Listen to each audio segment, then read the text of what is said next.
everyone. It is August 26th. This is actually Morandom Topics number 50. I can't believe I did 50 of these in a row. It's pretty amazing.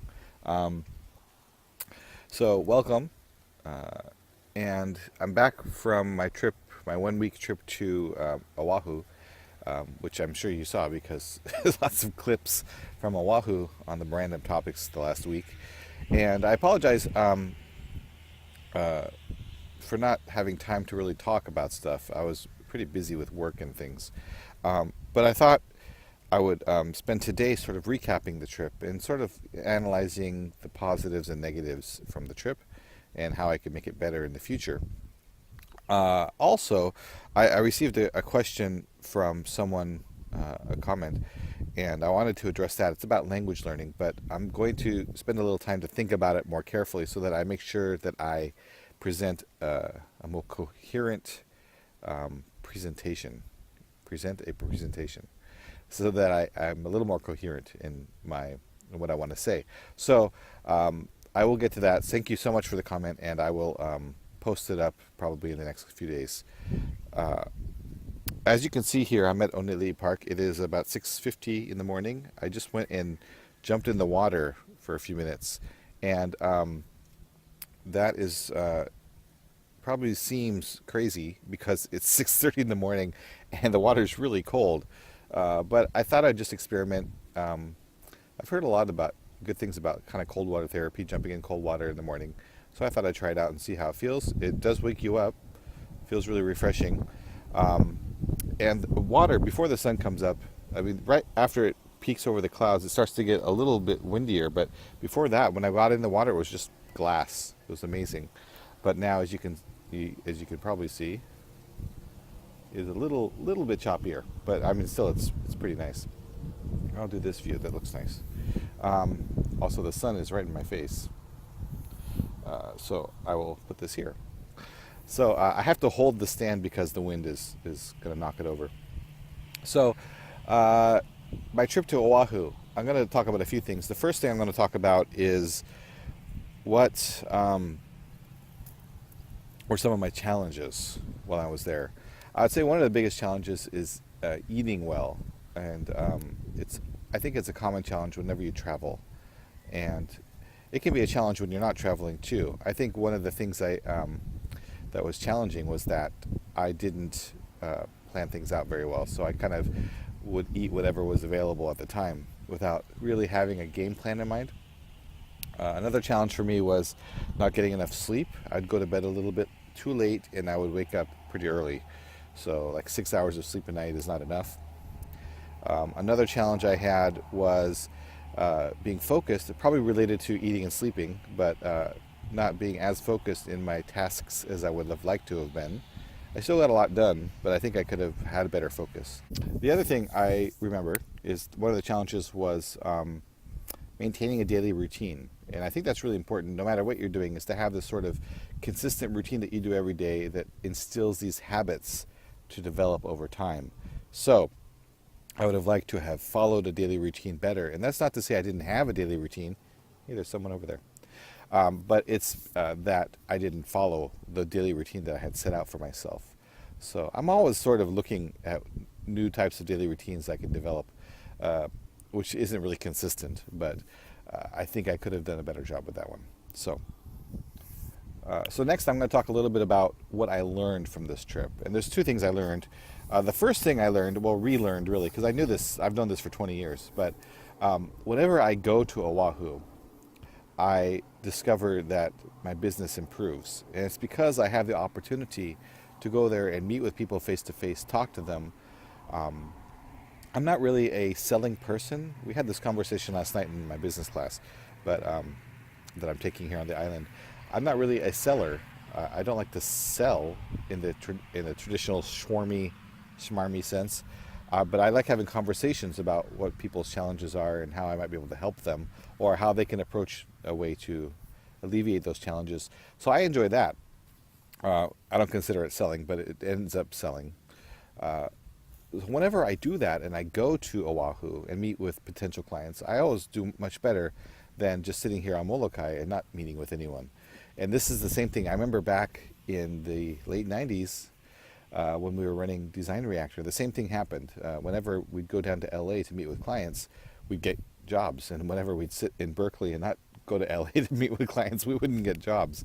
So I think part of my methodology for this coming year is that each month I really have to get to Oahu, drum up some business, have some meetings, so that I can get that consistent one client per month that I'm trying to get. Right now it's probably like one client every other month or something, or every 3 months, but I need to be more consistent, and that takes some effort, and getting over there and meeting with people and having those conversations and talking to them and asking for referrals, things like that. So that's one thing I'm gonna that I learned from this trip, or relearned from this trip. The other thing I learned is that the only true delays in things come from myself.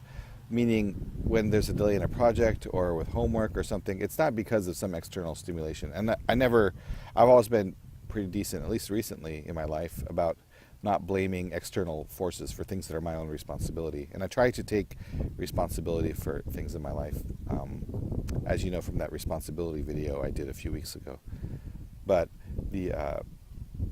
I think this reaffirmed the idea that the only person you have control over and the only person you can hold responsible for the things in your life is yourself. So to take ownership of that and to really work on getting through things. And whenever I delay something, it's not because the thing itself lends itself to being delayed. It's because of some fear or some hesitation I have to get it done. So fear is never a good answer to inaction. I mean, the only response to the fear is to take action, really. Whatever that action is. So I kind of relearned that I need to approach a delay with action. I mean, it seems obvious, but sometimes you just have to remind yourself of the obvious. So next I want to say that some of the things I would have done differently this trip if I were going to do it again. One of the first things is, I mean, the three things I talked about, the things I talked about earlier were, one, I would get more sleep. So I would force myself to go to bed earlier, by 9 or 10 o'clock would be perfect. I would also make sure that I ate more carefully. I would plan out my meals a little more carefully and make sure that I was, hey, someone there. Make sure that I was planning my meals and really being cognizant of what I eat, and follow a plan and have backups for that plan, if it doesn't work out. Where's he going? But one other thing I would do differently is what I would have packed. So I did this whole packing video, as you saw last week, and I was pretty happy with the things I took, but I realized about half of those things I didn't use or didn't need to take with me. There's a few categories, and I recorded this video late at night where I talk about the things I brought and the things I didn't need, but I was really tired. It was last night? It was last night. Wow. No, 2 nights ago. Sorry. And I recorded it and I was a little tired, so I wasn't very coherent. But the long story short is I had things that I took with me and I didn't use and I didn't need, things I took with me and that I used but I didn't need, things I took with me that I used that I needed. And there's not too much things that I used but I didn't use and I needed. No, that's not a category. So here's that video where I talk about the things I brought and the things I could have brought, and the things I didn't bring, I did need to bring. So check that out. Hey everyone, it's Mark. It's really hot. I'm sweating right now. But I just wanted to take a quick video to show you sort of a recap on my packing video. So now that you know what I brought, I thought I would take a look at what I brought after the fact and tell you what I didn't need to bring after all. So this is just a way for me to evaluate my packing and try to improve for next time. Because I have a trip, weekend trip for Labor Day weekend, Memorial Labor Day weekend coming up next week. It's a 3-day trip to the Big Island, and I'm going to use what I learned from this trip on that trip. So hopefully I can pack even more efficiently. So things I didn't need to bring. Hard drive, didn't use it, didn't need to bring it.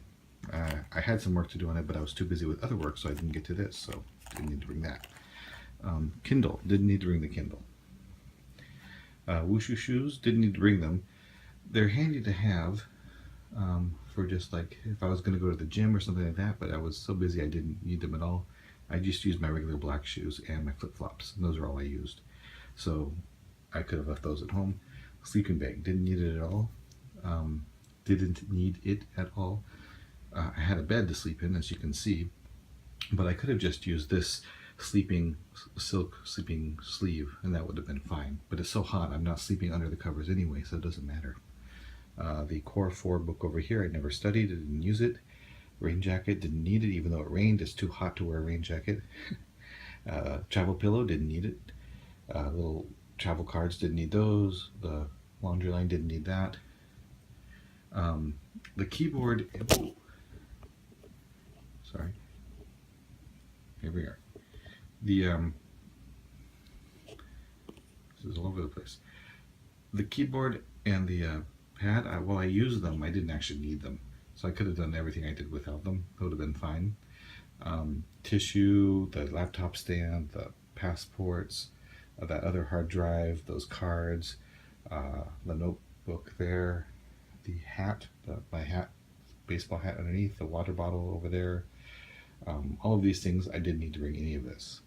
So I could have been perfectly fine without any of these things right here. So, lesson learned there. These are the things I brought and I did use. I did bring, these are my electronic cables and stuff. I used almost all of these, so these are good to have. Here's some other ones that I also didn't pack in here. These are my business cards. I didn't need so many. I could have gone without that too. Pens I used. Sunglasses I used a lot.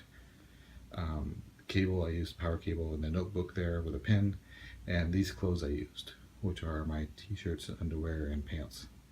I also have a pair of pants and a t-shirt on the side that you don't see, that I'll be wearing tomorrow.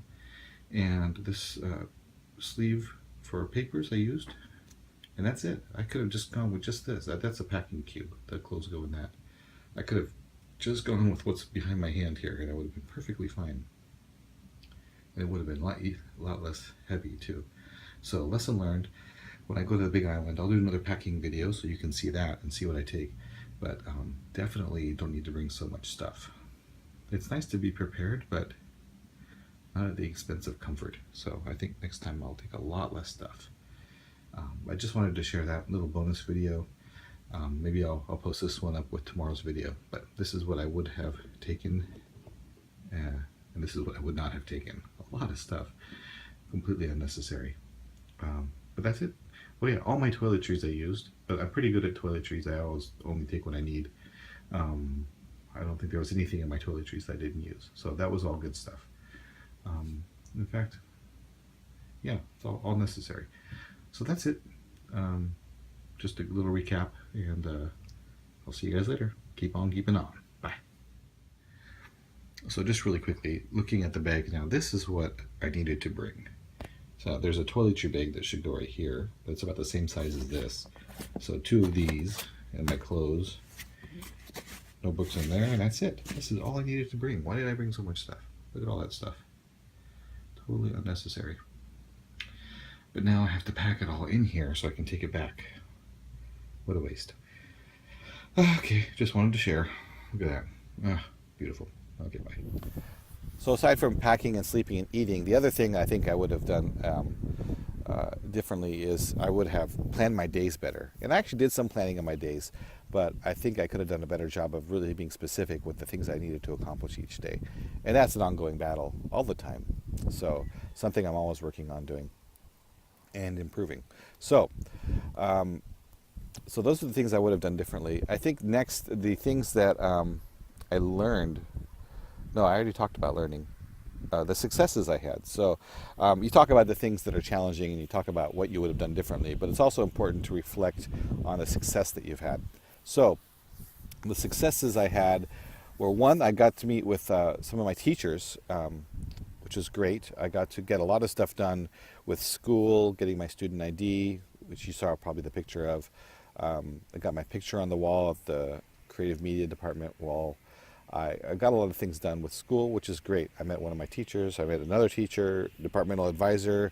I did my major declaration. I talked to financial aid office and got that sorted out. So a lot of things went really well with that. So that's great. And it's funny because I was a little hesitant to go over that. I was like, maybe I just won't go because it's a long bus ride over to Kapolei and I have to do all this stuff all day. But it ended up being a really good thing. So I'm glad I went. The second success I had was a meeting with a potential client that went really well. And it didn't go well because I got the job. It went well because I felt like I really helped bring clarity to the process that they were trying to approach with web design. So for me, money isn't the measure of the success. The measure of success is whether or not you're able to help your client. Money is a result of being successful. It's not the definition of successful, at least the way I do my business. So I felt good that I was able to help them out and clarify some things. And they want me to provide a proposal, so I'm going to do that. And hopefully things move forward and I can help them some more. So that was great.